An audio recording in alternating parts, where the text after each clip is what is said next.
আসসালামু আলাইকুম, welcome to রিতালি creation. আজকে আমি আপনাদের সামনে নিয়ে এসেছি ক্যান্ডেল মেকিং করার জন্য যে সব ইনগ্রিডিয়েন্ট বলেন বা উপাদান বলেন লাগে সেগুলো নিয়ে।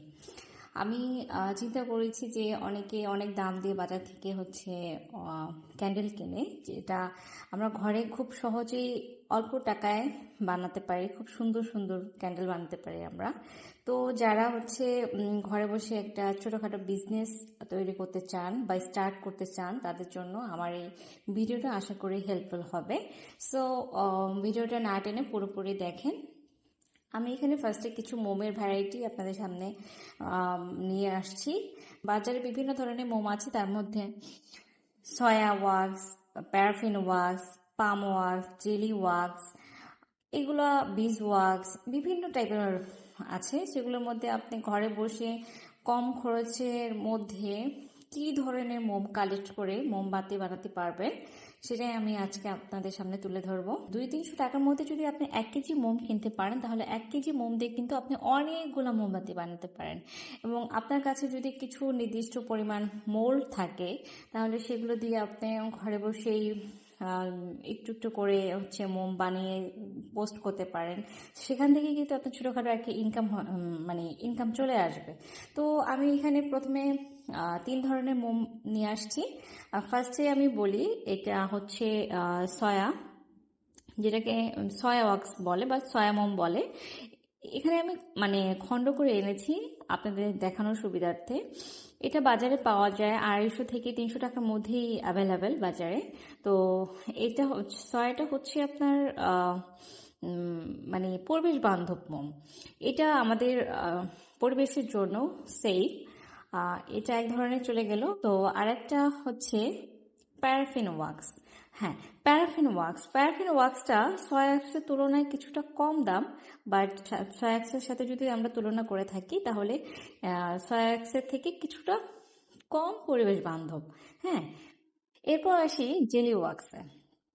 এটা হচ্ছে জেলি ওয়াক্স। এটা সয়া ওয়াক্স বা প্যারাফিন বিজ ওয়াক্সের তুলনায় তুলনামূলক অনেক এক্সপেন্সিভ, আমাদের কাছে মনে হয় অনেক এক্সপেন্সিভ। 1400 টাকা থেকে 1800 টাকা পর্যন্ত এই মোমটা নিয়ে থাকে। এটা অ্যাকচুয়ালি ট্রান্সপারেন্ট টাইপের। এই জেলি ওয়াক্সটা দিয়ে যে কোনো টাইপের ট্রান্সপারেন্ট ক্যান্ডেল তৈরি করতে পারেন।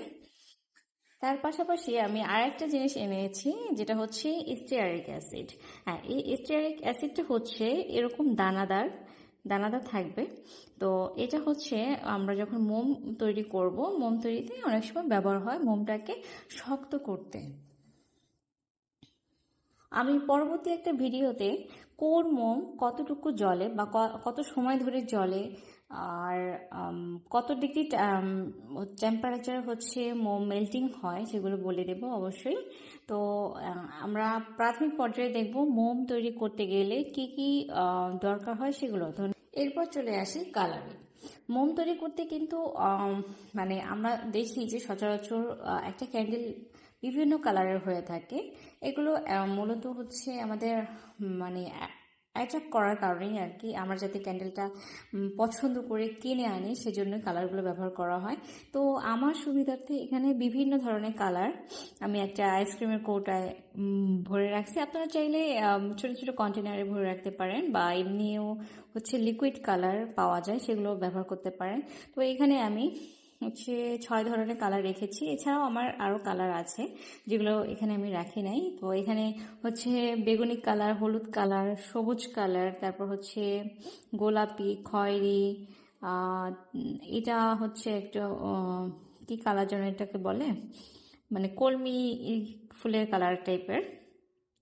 এগুলো আমাদের মোম তৈরিতে লাগবে। আচ্ছা, এরপর আসি ক্যান্ডেল তৈরি করতে হলে আমাদের এই মিকাটা অনেক সময় প্রয়োজন হয়। মিকাটা অপশনাল হিসেবে কাজ করে। এটাকে মিকা পাউডার বলে অ্যাকচুয়ালি। তো এটা ব্যবহার হয় ক্যান্ডেলটা যাতে গ্লোসি ভাবটা আনে, শাইনি দেখায়, সেই কারণে মূলত এটা ব্যবহার হয়। তো এখানে বিভিন্ন কালারের মিকা আছে আমার কাছে।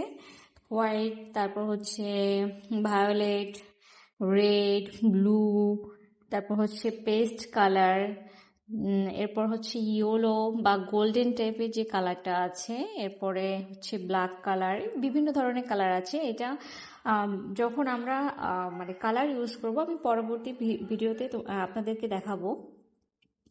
যখন আমরা কালার ইউজ করব, কালার একটু শাইনি ভাব আনার জন্য মূলত আমরা এই কালার মিকাগুলো ব্যবহার করে থাকবো। এরপর আমাদের যে জিনিসটা দরকার সেটা হচ্ছে এসেন্স। হ্যাঁ, আমরা একটু আধুনিকতা পছন্দ করি, আবার একটু অ্যাস্থেটিকও পছন্দ করি। তো আমাদের বাসায় যদি ধরেন সন্ধ্যা হলে একটা মোমবাতি জ্বালায় এবং সেটা থেকে সেন্টের মানে সুগন্ধ ছড়িয়ে পড়ে সারা রুমে, তখন কিন্তু আমাদের মনটা এমনিই ভালো হয়ে যায়। আর সুবাসের সাথে কিন্তু মনটাও ফুরফুরে হয়ে যায়। তো যদি আমরা চাই যে আমরা ক্যান্ডেলে হচ্ছে মানে সেন্ট ইউজ করব, তাহলে বিভিন্ন সেন্ট পাওয়া যায় বাজারে।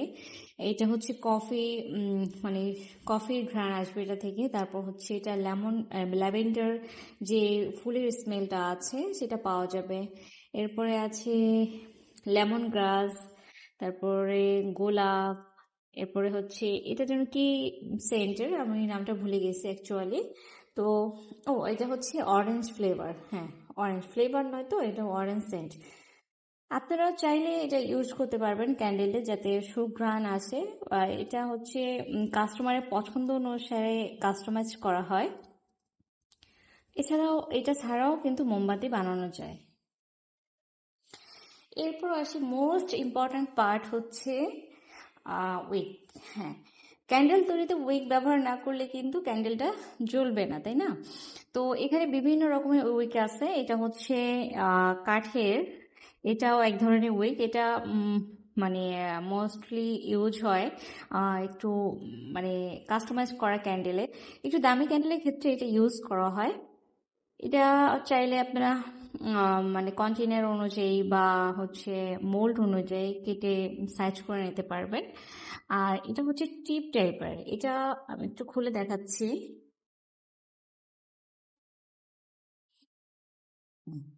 এই যে এখানে একটা যে এরকম, এটাকে কি বলে অ্যাকচুয়ালি আমি জানি না, একটু দেখে বুঝে নেবেন আর কি। এটা লাগানো একদমই সহজ, এটা আমার কাছে সব থেকে সহজ মনে হয়। এটা যখন এটা হচ্ছে ডাবল টাইপের মতো, যে এটা আমরা যদি খুলে ফেলি, এখানে সাদা অংশটা একটু খুলে দেখাই আপনাদেরকে।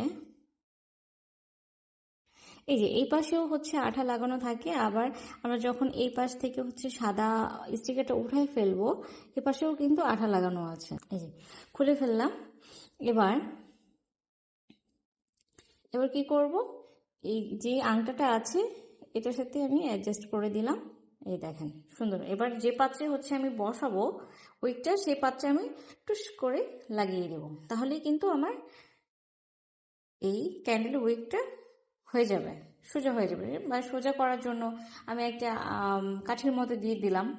হ্যাঁ, তারপরটা আসি। এই যে এই উইকটা বাজারে হচ্ছে 4-5 টাকা গজের মতো রাখে। এটাও কিন্তু বেশ ভালো। এইটা আর এইটা সেম করতে পারবেন যদি আপনারা হচ্ছে এটা মোমের মধ্যে মানে গলিত মোমের মধ্যে যদি এটা চুবিয়ে নেন, তাহলে কিন্তু এরকম শক্ত হয়ে যাবে। গেল এটা। তার চেয়ে একটু কম রেটের মধ্যে যদি আসে, তাহলে এই যে এই উইকটা, এটা হচ্ছে একটু গ্রে টাইপের, তবে এই উইকের তুলনায় এই উইকটার দামে কম পাওয়া যাবে। এটা যার যার পছন্দ অনুযায়ী বা কাস্টমারের পছন্দ অনুযায়ী আপনারা উইক ব্যবহার করতে পারেন। এরপরে যেটা সামনে নিয়ে আসছি আপনাদের, এরপরে যেটা নিয়ে আসছি সেটা হচ্ছে মেজারমেন্ট। হ্যাঁ, এই মেজারমেন্টে কিন্তু আপনার হচ্ছে